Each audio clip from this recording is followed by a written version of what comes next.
everyone, DeeDee here today. I am going to be doing a video for Canvas Core brands. I'm really excited to be playing with their supplies for the next year. Canvas Core specifically because they have all these really great bases and things to work on that will lend themselves really well to my style of mixed media. So I'm starting with this piece of canvas that's been sewn into a hanging banner shape. And the first thing I did was wet it down with a nice fine mist, and then I sprinkled some instant coffee grounds all over it. And actually, they're crystals, instant coffee crystals. So then I kind of rubbed them in, and maybe I put a few too many down. It got pretty dark there, and that's okay. That's okay though, because I decided I could lighten it up with my go-to collaging. I love collaging. It makes me happy. All the different vintage papers that I get to kind of tear up and glue down on top of each other. Plus, I'm using this project as sort of an experiment to really see what I can throw at this canvas and see how it's going to react, what's going to happen. It took the coffee color really friggin' well. Like, I seriously kind of think I went overboard on that, like I mentioned earlier. But now I am choosing, instead of to collage with like a matte medium, I am choosing to Yoo-hoo my different papers down, and I want to see if they'll glue nicely to this canvas. So I'm just using a Yoo-hoo glue stick, and I'm gluing down different pieces of the paper, and there's some vintage book text and some like tissue paper and things. And then I set that to dry. I am now going in with some gesso, and I'm sort of whiting out some of the areas. I'm just scraping the gesso along the surface so that it's picking up the textures, and this is going to make the whole piece seem cohesive. This is kind of like my standard step after collaging. I almost always do that, and I hardly ever leave it out. Then I got out some sepia colored paint, and I'm sort of just trying to make everything feel cohesive. I have that really dark coffee in the background, and then I put the papers in the white over it, so I wanted to come back and add back in some of that dark brown. And I let everything dry. Then this step, so I am PS partnering up Canvas Core with Wow Studio. So Wow Studio makes mixed media supplies as well, just different kinds. We do actually, it's my company.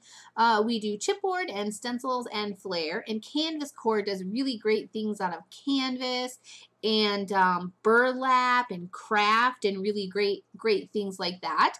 So I have I put down some paint and a stencil, and I tried to wipe the paint back through the stencil, and I'm too heavy-handed to do that, so I didn't really like the way it looked, so I kind of just smeared that gray paint all around, and it looked really nice. And I am seriously loving what's happening with this canvas at this point, because I didn't treat the canvas in the beginning. Like, I could have covered it with gesso, but I love the color of the canvas, and I wanted to see how it would react to all my different mediums.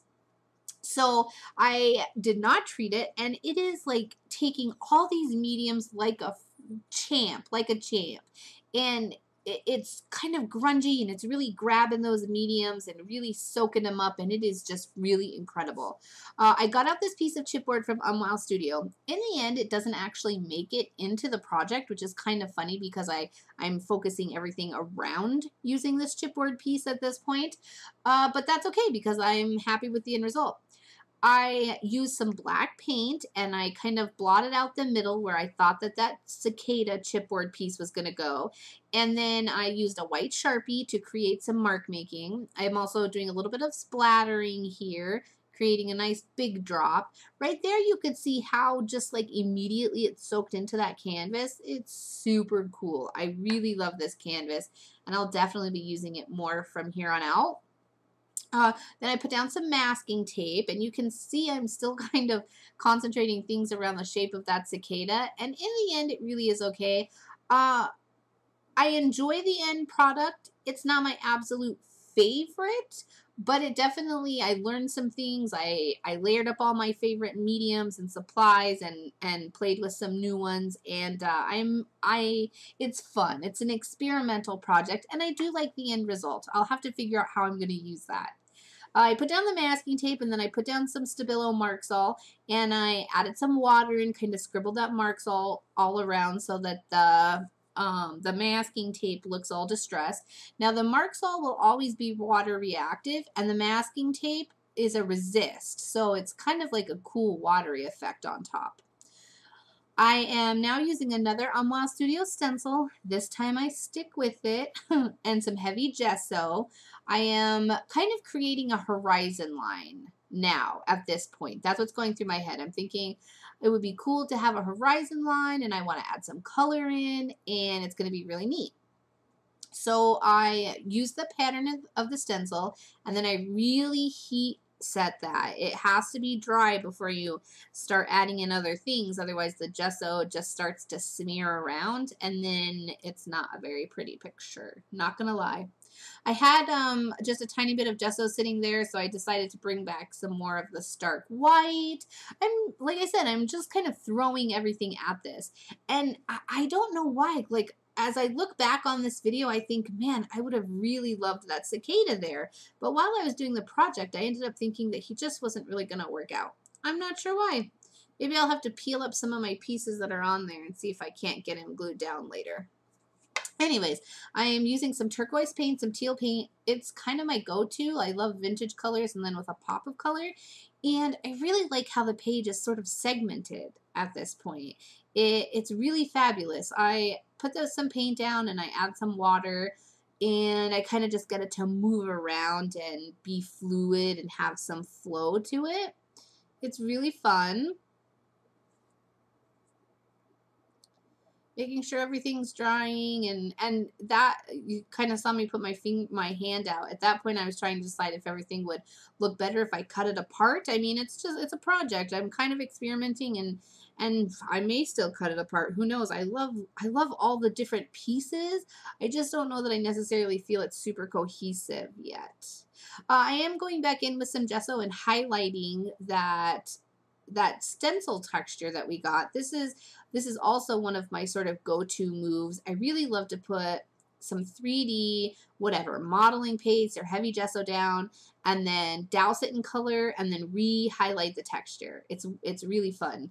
That little break there in the camera, I stepped away to my sewing machine and sewed all the way around this banner.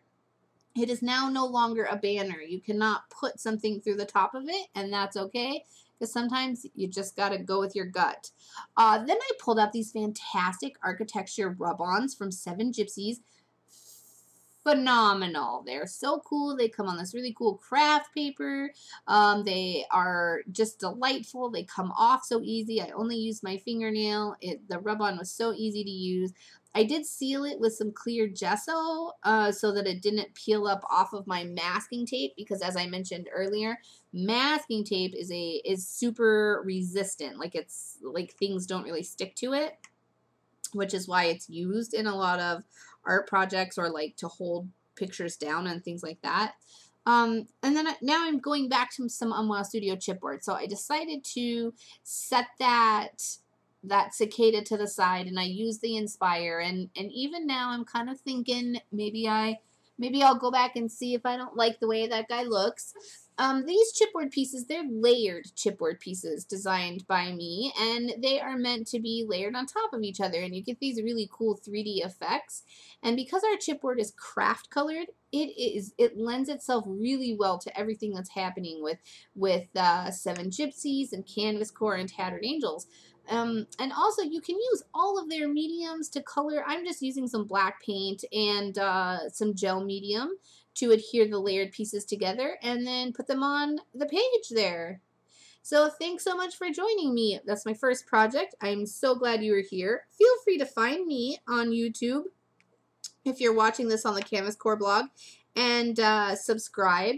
Find all of the Canvas Core brands. So that includes Canvas Core, 7 Gypsies, and Tattered Angels YouTube channels, and subscribe to those. They have a really huge team that's always around inspiring you to use your supplies. It's such a cool, diverse team. I'm really excited to join them this year, and I'll see you around, guys. Thanks so much for being here. Bye.